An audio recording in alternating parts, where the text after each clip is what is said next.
Hello everyone, कैसे हैं आप। स्वागत है आपका अपने यूट्यूब चैनल एग्जाम की में। दोस्तों, आज हम लेकर के आए हैं क्लास 11 और 12 के कंबाइंड जो जनसंचार का माध्यम से परीक्षा में सवाल पूछे जाते हैं वो हम लेकर के आए हैं। तो क्वेश्चन नंबर 1 हमारे पास जो है वो क्या है कि भारत का पहला समाचार वाचक किसे माना जाता है? वेदों को, देवर्षि नारद को, उपनिषदों को या फिर मनु को? तो इसका जो सही आंसर होगा वो ऑप्शन नंबर ख यानी कि देवर्षि नारद को हो जाएगा। ठीक है। क्वेश्चन नंबर 2 हमारे पास क्या है हम देखेंगे। क्वेश्चन नंबर 2 जो है वो है कि धरती और देवलोक के बीच संवाद सेतु कौन थे? नारद, इंद्र, अग्निदेव या फिर वायुदेव? तो इसका जो सही आंसर होगा वो ऑप्शन नंबर का यानी कि नारद हो जाएगा। अगला प्रश्न हम देखेंगे। अगला प्रश्न हमारे पास है क्वेश्चन नंबर 3। क्वेश्चन नंबर 3 हमारे पास क्या है कि महाभारत के युद्ध का विवरण सुनाया था विजय ने, संजय ने, विदुर ने, अश्वत्थामा ने? तो इसका जो सही आंसर होगा वो ऑप्शन नंबर ख यानी कि संजय ने महाभारत के युद्ध का विवरण सुनाया था।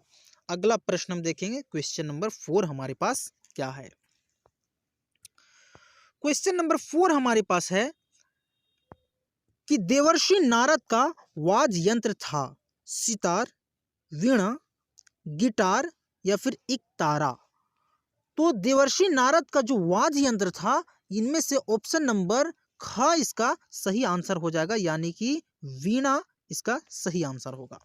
अगला प्रश्न हम देखेंगे। Question number 5। क्वेश्चन नंबर 5 हमारे पास क्या है।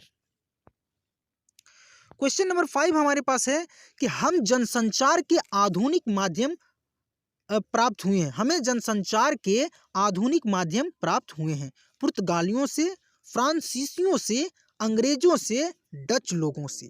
तो इसका जो सही आंसर होगा वो ऑप्शन नंबर ग यानी कि अंग्रेजों से हमें जनसंचार के आधुनिक माध्यम प्राप्त हुए हैं। अगला प्रश्न हम देखेंगे। क्वेश्चन नंबर 6 हमारे पास क्या है। क्वेश्चन नंबर 6 हमारे पास है कि समाचार पत्र, रेडियो, टेलीविजन, इंटरनेट आदि प्राप्त हुए हैं उत्तर से, पश्चिम से, दक्षिण से या फिर पूर्व से?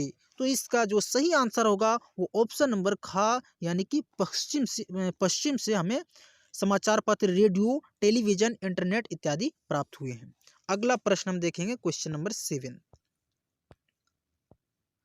क्वेश्चन नंबर 7 हमारे पास है कि मानव जीवन अब संभव नहीं है संचार के बिना, सैर के बिना, गप्पों के बिना, पढ़ाई के बिना? तो इसका जो सही आंसर होगा वो ऑप्शन नंबर का यानी कि संचार के बिना मानव जीवन अब संभव नहीं है। अगला प्रश्न हम देखेंगे। Question number 8। क्वेश्चन नंबर 8 हमारे पास है कि जनसंचार माध्यमों का सकारात्मक और नकारात्मक प्रभाव पड़ता है पक्षियों पर, पशुओं पर, सभी प्राणियों पर या फिर लोगों पर?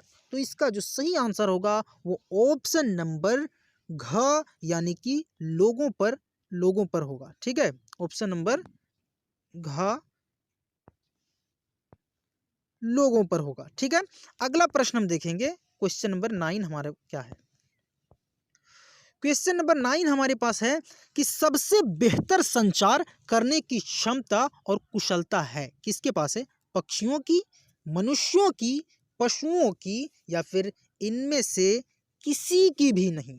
तो इसका जो करेक्ट आंसर होगा वो ऑप्शन नंबर ख यानी कि मनुष्य की होगा। संचार तो सभी लोग करते हैं लेकिन सबसे बेहतर कुशल ढंग से मनुष्य ही कर पाते हैं।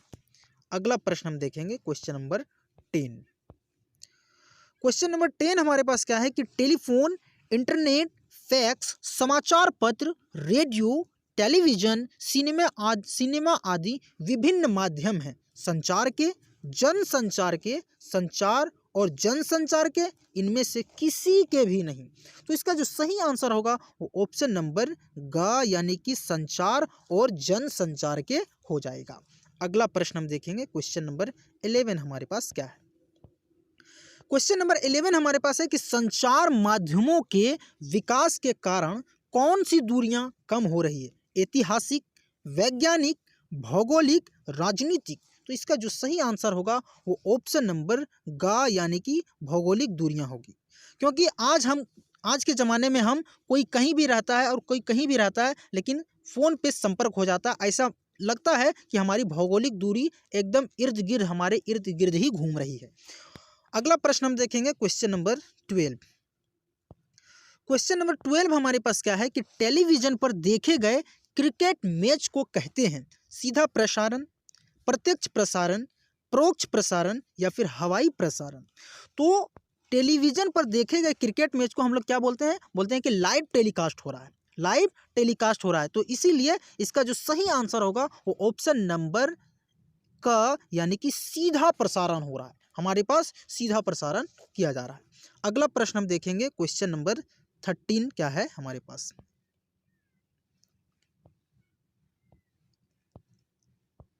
क्वेश्चन नंबर 13 हमारे पास जो है कि आधुनिक जीवन की कल्पना किसके बिना नहीं की जा सकती? अच्छे खान पान के, आधुनिक वेशभूषा के या फिर भव्य भवनों के, संचार और जनसंचार के।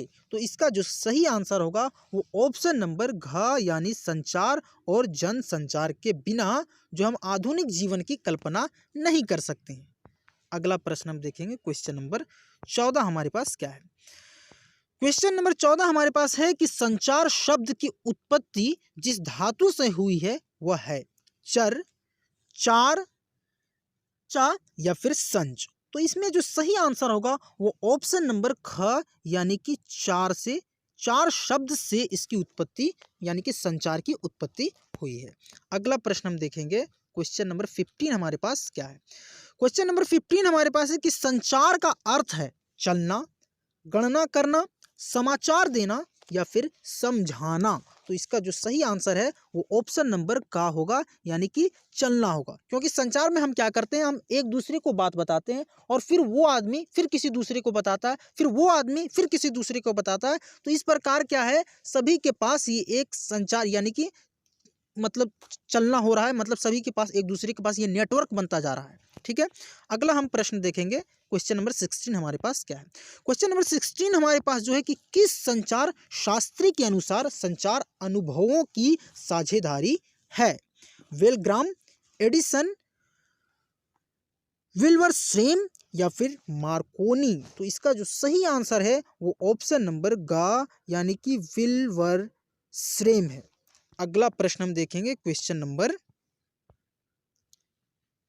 16, क्वेश्चन नंबर 17 होगा। क्वेश्चन नंबर 17 हम देखेंगे। क्वेश्चन नंबर 17 हमारे पास है कि प्राप्त संदेश का कूटवाचन कौन करता है? प्राप्तकर्ता, संदेशवाहक, संदेश प्रसारक, इनमें से कोई नहीं। तो इसका जो सही आंसर होगा वो ऑप्शन नंबर का यानी कि प्राप्तकर्ता होगा। ठीक है। क्वेश्चन नंबर 18 हम देखेंगे हमारे पास क्या है। क्वेश्चन नंबर 18 हमारे पास है कि प्राप्त संदेश में निहित अर्थ को समझने की कोशिश है डिकोडिंग, एनकोडिंग, एमकोडिंग, रिकोडिंग। तो इसका जो सही आंसर होगा वो ऑप्शन नंबर का यानी कि डिकोडिंग हो जाएगा। ठीक है। अगला प्रश्न हम देखेंगे क्वेश्चन नंबर 19 हमारे पास क्या है। क्वेश्चन नंबर 19 हमारे पास है कि फीडबैक के अनुसार संदेश में सुधार कौन करता है? संचारक, प्रसारक, विचारक, प्रचारक। तो इसका जो सही आंसर होगा वो ऑप्शन नंबर का यानी कि संचारक हो जाएगा।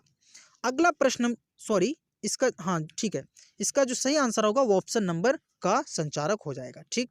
अगला प्रश्न हम देखेंगे क्वेश्चन नंबर 20 हमारे पास क्या है। क्वेश्चन नंबर 20 हमारे पास जो है कि संचार की प्रक्रिया को किससे बाधा पहुंचती है? भीड़ से, महंगाई से, शोर से, लड़ाई झगड़े से। तो इसका जो सही आंसर होगा वो ऑप्शन नंबर ग यानी कि शोर से संचार की प्रक्रिया को बाधा पहुंचती है। अगला प्रश्न हम देखेंगे क्वेश्चन नंबर 21 हमारे पास क्या है। क्वेश्चन नंबर 21 हमारे पास है कि संचार प्रक्रिया में प्राप्तकर्ता की प्रतिक्रिया को कहते हैं, क्या कहते हैं? फीडबैक, फीड, फीडलैट, फीड फॉरवर्ड। तो इसका जो करेक्ट आंसर होगा वो ऑप्शन नंबर का यानी कि फीडबैक होगा। ठीक है।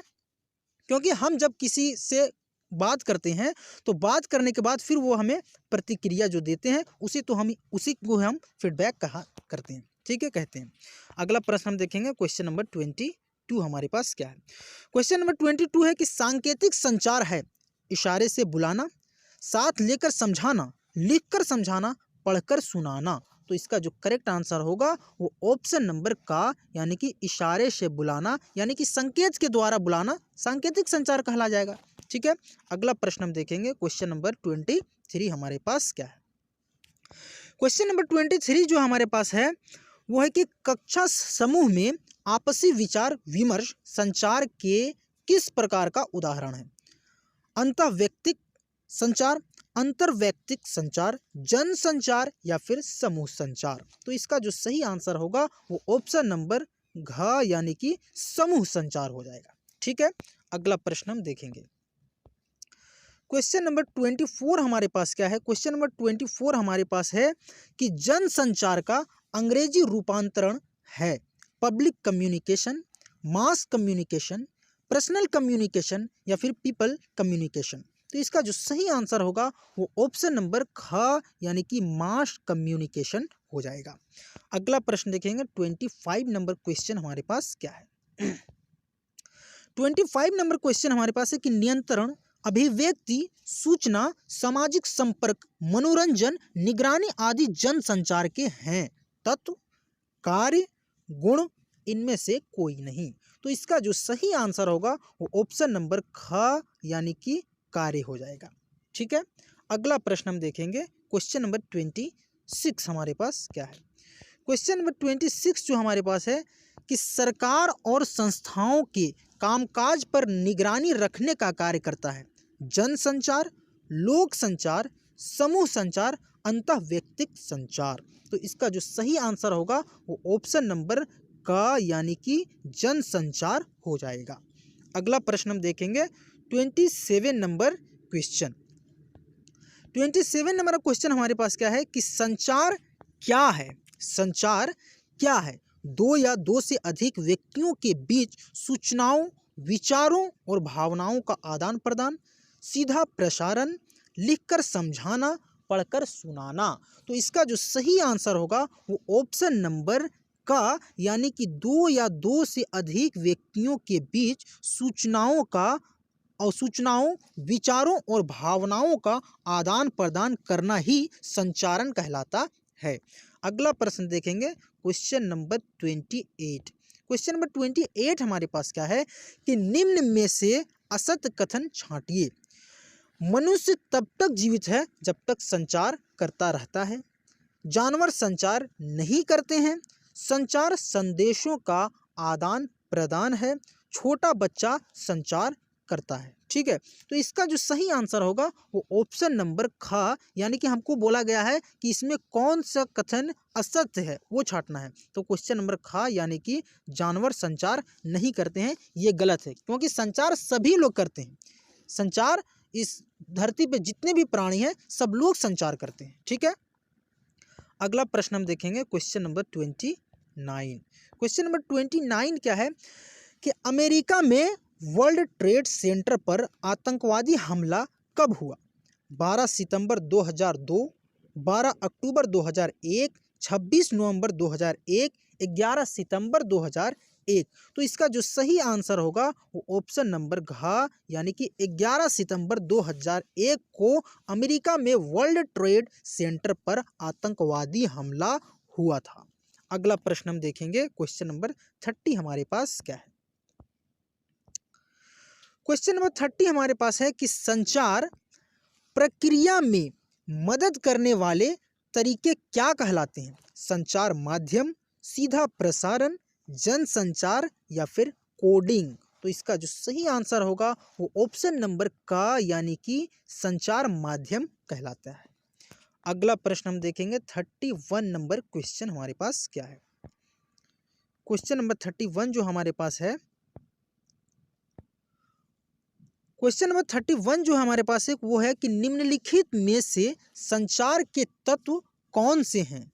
स्रोत या संचारक, एनकोडिंग या कूटीकरण, माध्यम या फिर उपरोक्त सभी। तो इसका जो सही आंसर होगा वो ऑप्शन नंबर घ यानी कि उपरोक्त सभी हो जाएगा। यानी कि संचार के तत्व स्रोत एवं संचारक भी हैं, एन्कोडिंग या कूटीकरण ये भी हैं, माध्यम भी हैं, इसीलिए इसका घ नंबर ऑप्शन इस प्रश्न का सही हो जाएगा। अगला प्रश्न हम देखेंगे, क्वेश्चन नंबर 32 हमारे पास क्या है। क्वेश्चन नंबर 32 हमारे पास है कि संचार प्रक्रिया की शुरुआत किस तत्व से होती है? स्रोत या संचारक से, संदेश से, फीडबैक से, प्राप्तकर्ता से। तो इसका जो सही ऑप्शन होगा वो ऑप्शन नंबर का यानी कि स्रोत या संचारक से संचार प्रक्रिया की शुरुआत होती है। अगला प्रश्न देखेंगे, क्वेश्चन नंबर 33 हमारे पास क्या है। क्वेश्चन नंबर 33 जो हमारे पास है वो है कि संचारक का सर्व प्रमुख उद्देश्य क्या होता है? फीडबैक देना, अपने संदेश को उसी अर्थ के साथ प्राप्तकर्ता तक पहुंचाना, एनकोडिंग या कूटीकरण, प्राप्तकर्ता को आकर्षित करना। तो इसका जो सही आंसर होगा वो ऑप्शन नंबर ख यानी कि अपने संदेश को उसी अर्थ के साथ प्राप्तकर्ता तक पहुंचाना, ये संचारक का सर्व प्रमुख उद्देश्य होता है। क्योंकि एक व्यक्ति जब किसी दूसरे व्यक्ति से संचार करता है, संप्रेषण करता है, अपने विचार भावों, अपने सोच विचारों को प्रस्तुत करता है, तो ये व्यक्ति ठीक उसी प्रकार समझाना चाहता है, मतलब समझाना चाहता है जिस प्रकार वो समझाने का प्रयास कर रहा है, और दूसरा व्यक्ति ठीक उसी प्रकार समझ रहा है जिस प्रकार अगला व्यक्ति समझा रहा है। तो ये संचारक का सर्व प्रमुख उद्देश्य ही यही होता है कि एक व्यक्ति दूसरे व्यक्ति को जिस प्रकार समझाना चाहता है वो ठीक उसी प्रकार ही समझे। अगला प्रश्न हम देखेंगे, क्वेश्चन नंबर 34। क्वेश्चन नंबर 34 जो है हमारे पास क्या है कि फूलों की सुगंध हम तक किन तरंगों के माध्यम से पहुंचती है? पराबैंगनी किरणों के माध्यम से, वायु तरंगों के माध्यम से, प्रकाश तरंगों के माध्यम से, ध्वनि तरंगों के माध्यम से। तो इसका जो सही आंसर होगा वो ऑप्शन नंबर ख यानी कि वायु तरंगों के माध्यम से फूलों की सुगंध हम तक पहुंचती है। अगला प्रश्न देखेंगे, क्वेश्चन नंबर 35 हमारे पास क्या है। क्वेश्चन नंबर 35 हमारे पास है कि संदेश का आखिरी लक्ष्य क्या होता है? सीधा प्रसारण, प्राप्तकर्ता, नॉइस या फिर फीडबैक। तो इसका जो सही आंसर होगा वो ऑप्शन नंबर ख यानी कि प्राप्तकर्ता हो जाएगा। संदेश का आखिरी लक्ष्य ही यही होता है कि प्राप्तकर्ता, इसका सही आंसर हो जाएगा। अगला प्रश्न हम देखेंगे, क्वेश्चन नंबर 36 हमारे पास क्या है। क्वेश्चन नंबर 36 हमारे पास है कि संचार के साधन कौन से हैं? इंटरनेट, समाचार पत्र, वीडियो, टेलीविजन, सिनेमा, फैक्स या उपरोक्त सभी। इंटरनेट, समाचार पत्र, वीडियो, टेलीविजन, सिनेमा, फैक्स या उपरोक्त सभी। तो इसका जो सही आंसर होगा वो ऑप्शन नंबर घ यानी कि उपरोक्त सभी हो जाएगा। संचार के साधन ये उपरोक्त सभी हैं। अगला प्रश्न हम देखेंगे, अगला जो प्रश्न हमारे पास है वो क्वेश्चन नंबर 37 हमारे पास है। 37 है कि जनसंचार की प्रमुख विशेषता क्या है? जनसंचार माध्यमों के जरिए प्रकाशित या प्रसारित संदेशों को प्रकृति सार्वजनिक होती है। इनमें संचारक और प्राप्तकर्ता के बीच प्रत्यक्ष संबंध नहीं होता है। ग नंबर है कि इस माध्यम में अनेक द्वारपाल होते हैं जो इन माध्यमों से प्रकाशित या प्रसारित होने वाली सामग्री को निर्धारित करते हैं। और चौथा नंबर ऑप्शन है उपरोक्त सभी। तो इसका जो सही आंसर होगा वो ऑप्शन नंबर घ यानी कि उपरोक्त सभी हो जाएगा। ठीक है, संचार की प्रमुख विशेषताएं उपरोक्त सभी है।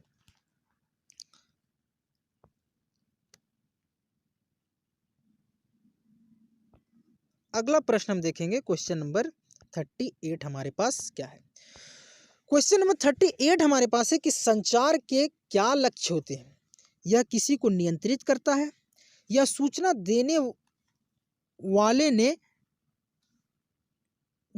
देने वाले का कार्य करता है, यह थोड़ा सा मिसिंग हो गया है। ग नंबर है कि यह मानवीय भावनाओं की अभिव्यक्ति एक खास तरह से प्रस्तुत करता है, या फिर उपरोक्त सभी। तो इसका जो सही आंसर होगा वो ऑप्शन नंबर घ यानी कि उपरोक्त सभी हो जाएगा। अगला प्रश्न हम देखेंगे 39 नंबर क्वेश्चन हमारे पास क्या है। क्वेश्चन नंबर 39 हमारे पास है कि संचार के क्या कार्य होते हैं? सूचना देना, मनोरंजन, जागरूकता, निगरानी, विचार विमर्श या फिर उपरोक्त सभी। तो इसका जो सही आंसर होगा वो ऑप्शन नंबर घ यानी कि उपरोक्त सभी हो जाएगा, क्योंकि संचार के ये सब कार्य होते हैं। ठीक है, अगला प्रश्न हम देखेंगे क्वेश्चन नंबर 40 हमारे पास क्या है। क्वेश्चन नंबर 40 हमारे पास है कि भारत में जनसंचार का इतिहास किस काल में मिल सकता है? पौराणिक काल में, आधुनिक काल में, मध्यकाल में या फिर वर्तमान काल में? तो इसका जो सही आंसर होगा वो ऑप्शन नंबर का यानी कि पौराणिक काल में भारत में जनसंचार का इतिहास मिल सकता है। अगला प्रश्न हम देखेंगे क्वेश्चन नंबर 41 हमारे पास क्या है। क्वेश्चन नंबर 41 हमारे पास है कि प्राचीन काल में संदेश किस तरह दिए जाते थे? पत्रों के माध्यम से, पक्षियों के माध्यम से, शिलालेखों पर लेख अंकित करके, मनुष्यों के माध्यम से? तो इसका जो सही आंसर होगा वो ऑप्शन नंबर ग यानी कि शिलालेखों पर लेख अंकित करके प्राचीन काल में एक दूसरे को संदेश दिए जाते थे। अगला प्रश्न हम देखेंगे क्वेश्चन नंबर 42 हमारे पास क्या है। क्वेश्चन नंबर 42 हमारे पास जो है कि भारतीय संचार के लोक माध्यम कौन से हैं? कठपुतली, लोक नाटक, भीमवेटका के गुफा चित्र या फिर उपरोक्त सभी? यानी कि हमारे ग्रामीण क्षेत्रों में अगर हमें कोई भी मैसेज देना हो तो उपरोक्त सभी यानी कि कठपुतली, लोक नाटक के जरिए किसी को कोई संदेश दे रहे हैं, भीमवेटका के गुफा चित्र यानी कि भीमवेटका के गुफा चित्र से कोई संकेत से हम किसी दूसरे व्यक्ति को कुछ सिखाने का प्रयास कर रहे हैं, तो ये ग्रामीण क्षेत्रों में उपरोक्त सभी माध्यमों से दिया जा सकता है। इसलिए 42 नंबर क्वेश्चन का ऑप्शन नंबर घ करेक्ट आंसर होगा। अगला प्रश्न हम देखेंगे क्वेश्चन नंबर 43 हमारे पास क्या है। क्वेश्चन नंबर 43 हमारे पास है कि लोक नाटकों के प्रकार कौन से हैं? लोक नाटकों के प्रकार कौन से हैं? कथावाचन, बाउल सॉन्ग, रागनी तमाशा, लावणी, नौटंकी, जात्रा, गंगा गौरी, यक्षगान या फिर उपरोक्त सभी? तो इसका जो सही आंसर होगा वो ऑप्शन नंबर घ यानी कि उपरोक्त सभी हो जाएगा, क्योंकि लोक नाटकों के प्रकार ये उपरोक्त सभी है। ठीक है, अगला प्रश्न हम देखेंगे 44 नंबर क्वेश्चन क्या है। क्वेश्चन नंबर 44 जो हमारे पास है वो क्या है। क्वेश्चन नंबर 44 है कि भारत में छपने वाला पहला अखबार कौन सा था? पंजाब केसरी, बंगाल गजट, नव भारत टाइम्स या फिर दैनिक भास्कर? तो इसका जो सही आंसर होगा वो ऑप्शन नंबर ख यानी कि बंगाल गजट हो जाएगा। भारत में सबसे पहले छपने वाला अखबार का नाम बंगाल गजट है। अगला प्रश्न हम देखेंगे क्वेश्चन नंबर 45 क्या है। क्वेश्चन नंबर 45 जो हमारे पास है वो है कि स्वतंत्रता संघर्ष के दौरान छपने वाली प्रमुख पत्रिकाएं कौन सी थी? केसरी, हिंदुस्तान, सरस्वती, हंस, कर्मवीर, आज, प्रताप, प्रदीप, विशाल भारत या फिर उपरोक्त सभी? तो स्वतंत्रता संघर्ष के समय छपने वाली प्रमुख पत्रिकाएं उपरोक्त सभी थी, उपरोक्त सभी थी, इसलिए इसका जवाब ऑप्शन नंबर घ will be right answer of this question हो जाएगा। अगला प्रश्न हम देखेंगे क्वेश्चन नंबर 46 हमारे पास क्या है। क्वेश्चन नंबर 46 हमारे पास है कि रेडियो का आविष्कार कब हुआ? 1892, 1893, 1895 या फिर 1900 में? तो रेडियो का जो आविष्कार हुआ था इसका सही आंसर ऑप्शन नंबर ग यानी कि 1895 में रेडियो का आविष्कार हुआ था। अगला प्रश्न हम देखेंगे। अगला प्रश्न है 47 नंबर क्वेश्चन हमारे पास क्या है कि ऑल इंडिया रेडियो की स्थापना कब हुई?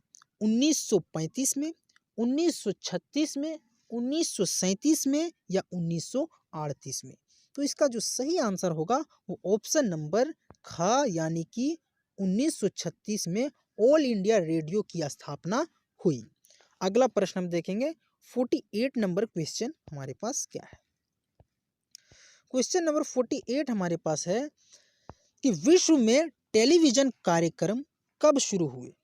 1921, 1932, 1927 या फिर 1936? तो इसका जो सही आंसर है वो ऑप्शन नंबर ग यानी कि 1927 में विश्व में टेलीविजन कार्यक्रम शुरू हो गया था। ठीक है, अगला प्रश्न हम देखेंगे 49 नंबर क्वेश्चन हमारे पास क्या है। क्वेश्चन नंबर 49 हमारे पास जो है वो है कि भारत में टीवी की शुरुआत कब हुई थी? 15 सितंबर 1955, 15 सितंबर 1949, 15 सितंबर 1959, 15 सितंबर 1960।